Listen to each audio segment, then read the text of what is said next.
Lahore high court में smoke तदारुक से मुतल्लिक case की समाअत हुई। मार्केटें दुकानें रात 8 बजे तक खुली रहने से मुतल्लिक रिपोर्ट तलब। एडवोकेट जनरल से लॉन्ग टर्म पॉलिसी की तजावीज़ आइंदा समाअत पर तलब कर ली गई। समाअत का मजीद अहवाल मलिक अशरफ बताएंगे। जी मलिक अशरफ। लाहौर हाई कोर्ट में स्मोक तदारक के मुतल्लिक केस की समाअत हुई है, जिसमें advocate general Punjab Khalid Ishaq, deputy attorney general Asad Ali Bajwa समेत दीगर अफसरान पेश हुए हैं।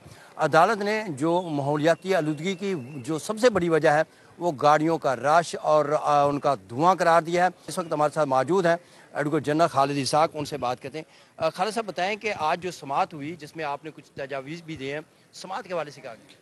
आज की समाअत में एक तो हमारा वो जो बस डिपो बन रहा है उसके हवाले से रिपोर्ट्स आई हैं पीएचए की, जिसमें पीएचए ने कहा है कि हम ये दरख्त रिमूव कर सकते हैं, यहाँ से किसी और जगह जाके इनको प्लांट कर देंगे। नेस्पाक ने कहा है कि इस किस्म की फैसिलिटी के लिए आपको पता है वो चार्जिंग स्टेशन वहाँ बन रहा है जहाँ इलेक्ट्रिक बसें होंगी जिनका ज़ीरो एमिशन है। उन्होंने कहा है कि इससे बेहतर जगह इसके लिए नहीं हो सकती, ग्रिड नज़दीक है, रूट नज़दीक है, फिर यहाँ खुदाई करनी है तो दरख्तों को बारल चेंज करना पड़ेगा हमें। तो वो रिपोर्ट पे भी अभी बात होगी। फिर जज साहब ने ये अदालत ने ये कहा है कि ये जो रोड साइड पे कार्ट्स खड़ी हो जाती हैं, वेंडर्स, कोई फ्रूट वाला, कोई सब्जी वाला, उसकी वजह से कंजेशन होती है, पीछे फिर लाइन लग जाती है। तो वो मैंने बताया है कि हम तो ऑलरेडी पंजाब हुकूमत जो है वो डेजिग्नेटेड कार्ट्स जो हैं बड़ी एक रेगुलेटेड तरीके से गरीबों को दे रही है। इस पर भी अब रिपोर्ट एलडीए से भी लेते हैं, लोकल गवर्नमेंट से भी लेते हैं, डिप्टी कमिश्नर से भी लेते हैं। एक प्रोजेक्ट है जैसे कि ये जो हम पानी का बेदरेग इस्तेमाल करते हैं, हम लोगों को सबको, मुझे, आपको, किसी को एहसास नहीं है कि पानी is a very very precious commodity. तो वो उसके वासा ने मीटर्स लगाने थे ताकि हम जो नल खुला छोड़ देते हैं, ब्रश कर रहे हैं तो नल खुला हुआ है, शेव कर रहे हैं तो नल खुला हुआ है, तो वो जब मीटर लग जाएंगे तो एक बैक एंड पे ज़रा एहसास होगा कि जी अब बिजली की तरह इसका भी बिल आना है। जी बहुत शुक्रिया।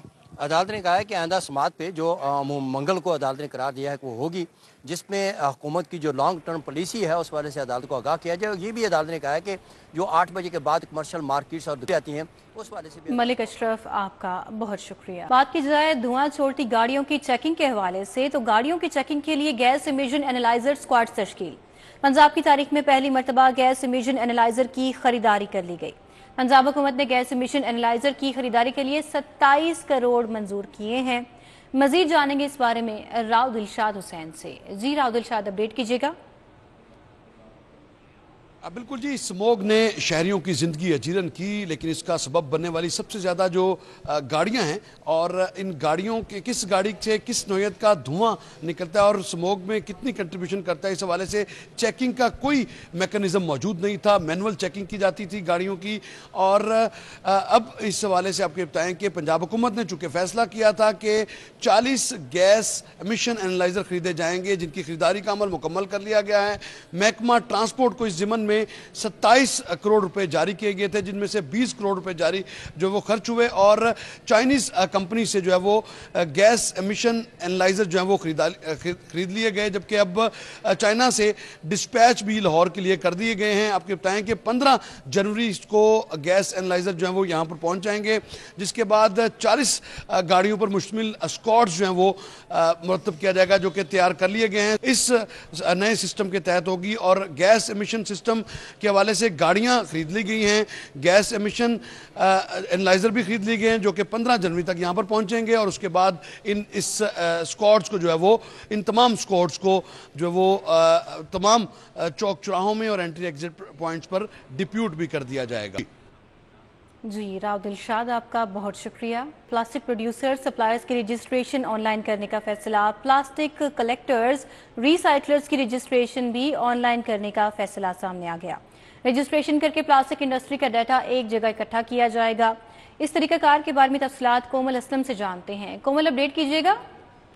जी बिल्कुल, वज़ीर आला मरियम नवाज शरीफ का प्लास्टिक प्रोड्यूसर्स, सप्लायर्स, कलेक्टर्स और रिसाइकलर्स की रजिस्ट्रेशन ऑनलाइन करने का फैसला किया गया है। ये रजिस्ट्रेशन पंजाब हुकूमत का तरीक़ी इक़दाम है, जिससे प्लास्टिक इंडस्ट्री का डाटा एक जगह इकट्ठा किया जाएगा। बज़रिया रजिस्ट्रेशन प्लास्टिक की सप्लाई साइट को गैर रस्मी मैशियत से निकाल कर मुकम्मल तौर पर रस्मी मैशियत का हिस्सा बनाना मकसूद है। इस इक़दाम से न सिर्फ माहौलियाती आलूदगी पर काबू पाया जाएगा, बल्कि मैशियत में शफाफियत को भी फ़रोग़ मिलेगा। वज़ीर आला मरियम नवाज शरीफ की हिदायत पर पंजाब को प्लास्टिक फ्री बनाने के लिए महकमा तहफ़्फ़ुज़ माहौल की कार्रवाइयाँ शिद्दत से जारी हैं। 75 माइक्रोन से कम हुजम वाले पॉलीथीन बैग्स के खिलाफ एक्शन लिया जा रहा है। महकमा तहफ़्फ़ुज़ माहौल ने 9 प्लास्टिक थैले बनाने वाली फैक्ट्रियों को खिलाफवर्जी पर नोटिस भी जारी कर दिए हैं। एंटी प्लास्टिक स्क्वाड प्लास्टिक थैलों पर पाबंदी के नफाज के लिए फूड पॉइंट्स, मार्केटों और दुकानों का मुआयना कर रहे हैं। माहौलियाती आलूदगी पर काबू पाने के लिए प्लास्टिक बैग्स के इस्तेमाल को खत्म करने के लिए सख्त इकदाम किए जा रहे हैं। कार्रवाइयों के दौरान दुकानदारों को मुतबादिल माहौल दोस्त बैग इस्तेमाल करने की हिदायत की गई है। प्लास्टिक आलूदगी हमारे माहौल और इंसानी सेहत के लिए एक संगीन खतरा है। मरियम नवाज शरीफ इस मसले को जड़ से खत्म करने के लिए पुरअज़म है। वज़ीर आला ने खिलाफ वर्जी करने वालों के साथ किसी किस्म की रियायत न बरतने की हिदायत की है। हम ये इक़दाम सिर्फ माहौल की बेहतरी के लिए ही नहीं बल्कि आइंदा नस्लों को एक साफ और सेहतमंद माहौल फराहम करने के लिए उठा रहे हैं। अपील है कि शहरी इस मुहिम में भरपूर ताउन करें और प्लास्टिक थैलों की बजाय माहौल दोस्त मसनूआत इस्तेमाल करें। प्लास्टिक थैलों पर पाबंदी के नफाज को यकीनी बनाने के लिए कोमल, बहुत शुक्रिया आपका। नॉर्दर्न गैस कंपनी का कंप्रेसर इस्तेमाल करने वालों के खिलाफ क्रैकडाउन का फैसला। कंप्रेसर इस्तेमाल करने पर 45 से ज्यादा सार्फिन के कनेक्शन मुनक़ता कर दिए गए। मुनक़ता होने वाले कनेक्शंस को एक हफ्ते बाद कड़ी शराइत की बुनियाद पर बहाल करने का फैसला सामने आया है। ये शराइत क्या है, तफसीलात जानते हैं शाहिद सिप्रा से। जी शाहिद सिप्रा। जी बिल्कुल, नॉर्दर्न गैस कंपनी लाहौर की जानिब से कंप्रेसर चलाने वाले सार्फिन के खिलाफ क्रैकडाउन करने का फैसला किया गया है। ज़रा ने बताया है कि जैसे ही मौसम तब्दील हुआ है तो उसके बाद बाज़ इलाकों में इस तरह की कंप्लेंट सामने आ रही हैं कि सार्फिन जो कंप्रेसर चला रहे हैं उसकी वजह से मुतलका जो टाउन है या फिर जो मुतलका स्ट्रीट है वहाँ पर जो सार्फिन है वो बुरी तरह मुतासिर हो रहे हैं, उनको गैस नहीं मिल रही। तो SNGPL की जानिब से खसूसी टीमें तश्कील दी गई हैं जो मुख्तलिफ इलाकों में मॉनिटरिंग कर रही हैं और इसी मॉनिटरिंग के दौरान 45 सार्फिन के कनेक्शन मुनक़ता कर दिए गए हैं और साथ में कड़ी शराइत आयद की गई हैं कि उसकी बुनियाद पर कनेक्शन बहाल किए जाएंगे।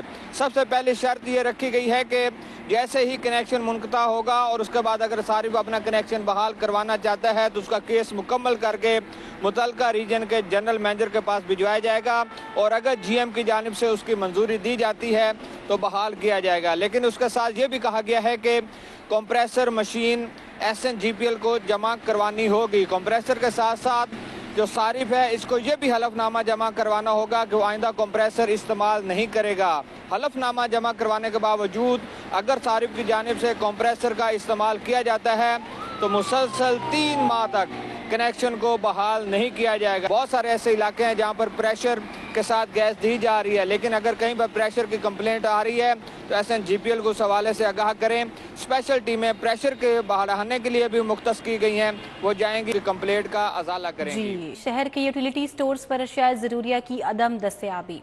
यूटिलिटी स्टोर्स पर कई महीनों से घी और ऑयल भी दस्तयाब नहीं। आटा, घी और ऑयल न होने से गरीब तबका परेशान हो गया। सार्फिन कहते हैं कि आटा, घी, ऑयल ही दस्तयाब नहीं तो घर में क्या लेकर जाएं। उनका मजीद क्या कहना है, सूरत हाल क्या है मार्केट में इस वक्त, तफसीलात बताएंगे शहजाद खान अब्दाली। जी शहजाद। बिल्कुल, गुज़श्ता कई महीनों से यूटिलिटी स्टोरों पर यही सूरत हाल देखी जा रही है। यूटिलिटी स्टोरों पर ना तो आटा दस्तयाब है और इसके अलावा ना घी और ऑयल किसी किस्म का भी अब दस्तयाब नहीं है। पहले तो सब्सिडाइज घी और ऑयल की किल्लत देखी जाती थी, लेकिन अब दर्जा अव्वल, दर्जा दोम, दर्जा सोम या किसी किस्म का सब्सिडाइज घी और ऑयल भी कई महीनों से दस्तयाब नहीं है और इसकी सप्लाई कब आएगी इंतज़ामिया को भी ये बात मालूम नहीं है। इसके अलावा दूसरी एसेंशियल आइटम जो समझी जाती थी वो आटा है, जिसके लिए यहाँ पे कतारें भी देखने में आती थी, लेकिन शहर के 100 के करीब यूटिलिटी स्टोरों पर आटे का भी कोई नामो निशान मौजूद नहीं है। और इस वक्त हम धर्मपुरा यूटिलिटी स्टोर में मौजूद हैं। यहाँ सुबह से लेके अब तक सिर्फ 2 गाहक आए हैं और वो भी आटे, घी और ऑयल की सप्लाई का पूछ के वापस चले गए हैं। और इस हवाले से सार्फिन ये कहते हैं कि शायद हुकूमत को कम आमदनी वाले तबके की मुश्किलात का अदराक नहीं है। जिन स्टोरों पर आटा, घी और ऑयल ही दस्तयाब नहीं है तो वहाँ से अपने घरों को क्या लेकर जाएँ, किस तरह से अपने बच्चों का पेट पालें। इसलिए खुदारा वफाकी हुकूमत इस मामले को संजीदगी से देखे और यूटिलिटी स्टोरों पर जो 8 बुनियादी अशियाए ज़रूरियाँ हैं जिनमें आटा, घी, ऑयल, चीनी, दालें, चावल और इसके अलावा दीगर अशिया शामिल हैं, वो तो हुकूमत मुहैया करे ताकि जो कम आमदनी वाला तबका है वो बआसानी अपने बच्चों का पेट पाल सके। जी शहजाद, आपका बहुत शुक्रिया, आपने हमें आगाह किया। PHA की पुर्तियां मालदोड पर मुख्तलिफ ग्रीन एरियाज के अपग्रेडेशन के काम को कबल अज वक्त करवाकर बाद में टेंडर जारी कर दिया। एडवांस वर्क करवाकर टेंडर गुज़िश्ता माह की 28 तारीख को जारी किया गया। ये मामला क्या है, तफसीलात बताएंगे दुरे नायाब। जी दुरे नायाब। जी बिल्कुल, पीएचए जो है उसकी इंजीनियरिंग विंग की कमाल फुर्तियाँ सामने आई हैं कि टेंडर लगाने के बाद जो टेंडर की क्लोजिंग डेट है अगर वो 27 नवंबर लिखी गई है तो आज की तारीख के मुताबिक वो तमाम काम जो है वो मुकम्मल कर लिए गए। और ये एक अनोखा वाक़या है जो पीएचए का सामने आया है। इसमें माल रोड के टेंडर लगाए गए। माल रोड के टेंडर की क्लोजिंग डेट जो थी वो 27 जो थी नवंबर थी, जिसमें ये काम अगर चेक किए जाएं तो सारे मौके पे हो चुके हैं। इसमें माल रोड के अंदर हाफिज जूस कॉर्नर वाला जो पार्क है उसकी रेनोवेशन भी डाली गई है। इसी तरह जो पार्क टी हाउस का करीब जो पार्क है उसकी भी रेनोवेशन डाली गई है और 2-2 करोड़ से ये जायद के काम है दोनों। इसी तरह YMCA वाले पार्क की भी अपग्रेडेशन और अपलिफ्टिंग डाली गई है और छोटी छोटी ग्रीन बेल्ट्स और दीगर जो कॉर्नर्स हैं उनको भी कवर किया गया। 27 नवंबर को टेंडर जारी हुआ और 27 नवंबर के बाद आज अगर 6 दिसंबर की बात की जाए तो महज 9 दिनों में टेक्निकली ये काम जो है वो मुकम्मल कर लिए गए। तो इस तरह के बहुत सारे काम हैं जो पीएचए एडवांस वर्क करवा के बाद में कागज़ों को सीधा करके टेंडर जारी करवा के उन्हीं लोगों को उसमें मैनेज करके दोबारा से काम करवाता है। और इसमें ये जो तरीकाकार है इससे ना सिर्फ काम करने वाले जो कॉन्ट्रैक्टर्स हैं उनकी हक तलफी होती है बल्कि जो एक हेल्दी कंपटीशन होता है टेंडर्स में वो भी नहीं हो सकता।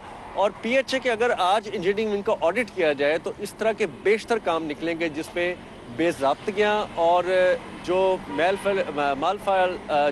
माल प्रैक्टिसेस हैं हयात आम होगी। जी दुरे नायाब, आपका बहुत शुक्रिया। अभी आपको आगाह करें, पीटीआई के खिलाफ दहशतगर्दी दफात के तहत दर्ज मुकदमात के हवाले से मुकदमात की तफ्तीश के लिए इस्लामाबाद पुलिस ने पंजाब पुलिस से मदद मांग ली है। अली साही हमारे साथ हैं। अली साही, आगाह कीजिएगा, इस्लामाबाद पुलिस ने पंजाब पुलिस से हेल्प ले ली है इस हवाले से?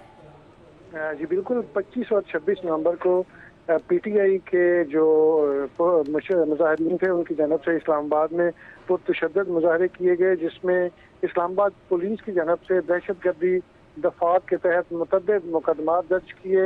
अब इस्लामाबाद पुलिस की जानब से इन केसेस की बेहतर तफ्तीश के लिए, इनके चलान को बेहतर मुकम्मल करने के लिए और मुलजमान को सजाएं दिलवाने के लिए पंजाब पुलिस से तफ्तीशी अफसरान मांग लिए हैं, DSP मांग लिए हैं और SP रैंक के अफसर भी इस्लामाबाद भिजवाने का मरासला IG पंजाब को भिजवाया है, जिसमें एक SP, 10 DSPs और ज़्यादा जो तफ्तीशी अफसरान हैं उनको भेजने की दरख्वास्त की थी, जिस पर IG पंजाब की जानब से RPO रावलपिंडी को डायरेक्शन दे दी गई है कि जितने भी अफसरान इस्लामाबाद पुलिस को रिक्वायर्ड हैं वो तमाम केसेस की तफ्तीश मुकम्मल होने तक, उनके चलान मुकम्मल होने तक और मुलजमान को सजा दिलवाने तक इस्लामाबाद पुलिस के साथ राब्ते में रहें और मुकम्मल उनके साथ कोऑपरेट करें। तो IG पंजाब की जानब से हुक्म के बाद RPO रावलपिंडी ने अफसरान जो हैं वो इस्लामाबाद पुलिस को फराहम कर दिए हैं। जी अली साही, आपका बहुत शुक्रिया। हाई प्रोफाइल केसेस की तफ्तीश के तकाजे जदीद तर्ज पर मुकम्मल किए जाएंगे। पंजाब फोरेंसिक साइंस अथॉरिटी का 10 साल पुराने आलात बदलने का फैसला। ज़राए के मुताबिक फोरेंसिक साइंस लेबॉर्ट्री के 200 से ज़ायद आलात की तब्दीली 2 मराहिल में मुकम्मल होगी। मजीद बताएंगे इस बारे में इरफान मलिक। जी इरफान मलिक। जी बिल्कुल, आपको बताएं, पंजाब फोरेंसिक साइंस अथॉरिटी की जानिब से लेबॉर्ट्री के अंदर मौजूद जो इक्विपमेंट है जो 10 साल से ज़ायद अपनी मुद्दत पूरी कर चुका है, इसको रिप्लेस करने का फ़ैसला किया गया है और जदीद तकाज़ों के मुताबिक और जदीद टेक्नोलॉजी को मद्देनज़र रखते हुए ये इक्विपमेंट जो है इसको रिप्लेस किया जाएगा, जिसके लिए सूबाई कबीना की जानिब से 1 करोड़ रुपये के फ़ंड देने की मंजूरी दे दी गई है। इस हवाले से आपको ये बताते चलें कि फोरेंसिक साइंस लेबॉर्ट्री जो है जिसका अब लाहौर में मौजूद है और इसके लिए जो इक्विपमेंट 10 साल पहले ख़रीदा गया था, अब दौर जदीद के अंदर कुछ टेक्नोलॉजी भी पुरानी होगी और उसके साथ साथ ऐसा बहुत सा इक्विपमेंट है जो कि अपनी मुद्दत पूरी कर चुका है। इसके लिए एक हाई प्रोफाइल कमेटी बनाई गई थी जिसने एवेल्यूएशन की और ये इक्विपमेंट जो है 10 साल पुराना, इसको तब्दील करने का फैसला किया गया था, जिसके लिए पंजाब हुकूमत की जानिब से मंजूरी दी गई है। जबकि दूसरे मरले में पहले मरले में 145 के करीब इक्विपमेंट जो है इनको तब्दील किया जाएगा और जो 565 आलात तब्दील किए जाने हैं उसके लिए समरी जो है वो सूबाई हुकूमत को भिजवाई गई है और महकमा दाखिला की जानिब से इस फंड की मंजूरी के बाद जल्द ही टेंडर दिए जाएंगे जो नए आलात जो हैं वो ख़रीद कर जदीद तकाज़ों पर मुखीत जो है वो आलात फ्रांसिक साइंस लेबॉर्ट्री को दिए जाएंगे ताकि कवानीन बेहतर से बेहतर किया जा सके। जी इरफान मलिक, आपका बहुत शुक्रिया। अभी आपको बताएं, पंजाब भर में रेत और घुसू के ठेका में एक रेट मुकर्रर करने का नोटिफिकेशन मुअत्तल। लाहौर हाई कोर्ट ने डीजी मादनियात का जारी किया गया नोटिफिकेशन मुअत्तल कर दिया। अदालत का पंजाब हुकूमत और दीगर फरीकैन से आइंदा समात पर जवाब तलब। मजीद तफसीलात जानते हैं मलिक अशरफ से। मलिक अशरफ, अपडेट कीजिएगा। जी बिल्कुल, लाहौर हाई कोर्ट के जस्टिस शाह करीम ने डीजी मादनियात की जानब से लाहौर और मरी के इजला के अलावा पूरे पंजाब में रेत और घुसू के ठेके का एक ही रेट मुकर्रर करने का नोटिफिकेशन मुअत्तल कर दिया है और पंजाब हुकूमत में दीगर फरीकैन को नोटिस जारी करते हुए आइंदा समात पे जवाब तलब किया है। जस्टिस शाह करीम ने शहरी नवाब खान की दरखास्त पर समात की तो दरखास्त गुजार अपने वकील चौधरी इमरान चद्दड़ के हमरा पेश हुए। दरखास्त गुजार वकील का मौक़िफ़ ये था कि महकमा मादियात की जान से रेत और घुसू का ठेके देने का तरीक़ेकार जो है वो कानून के मुताबिक नहीं है। मज़ीद उनका ये भी कहना था कि उन्होंने इस हवाले से पहले भी जस्टिस सुल्तान तनवीर अहमद की अदालत में ये दरखास्त दायर की थी, जिसमें डीजी मादनियात की जानब से इसी नोयत का जारी किया गया नोटिफिकेशन चैलेंज किया गया था और उस अदालत ने इसको मुअत्तल करते हुए मामला दोबारा डीजी मादनियात को भेजा था और कानून के मुताबिक फैसला करने का हुक्म दिया था। लेकिन डीजी मादनियात ने दोबारा वही जो नोटिफिकेशन था उसको वहाँ रखा और दरखास्त गुजारों की सजा मुस्तरद की है। दरखास्त गुजार वकील का ये कहना था कि एक ही तमाम इजला में ठेके जो है एक ही रेट पे मुकर्रर करना कानून के मुताबिक नहीं, हर जिले के मुताबिक ठेका का रेट मुकर्रर होना चाहिए। तो उन्होंने अदालत से कहा कि जो नोटिफिकेशन जारी किया गया है इसको कलअदम करार दिया जाए और केस के हतमी फैसले तक इस पे हुक्म इम्तना जारी किया जाए, जिस पे अदालत ने हुक्म इम्तना जारी करते हुए केस की समात मुलतवी की है और पंजाब हुकूमत समेत दीगर से जवाब तलब किया है। समात मुलतवी कर दी गई है। मलिक अशरफ, बहुत शुक्रिया आपका।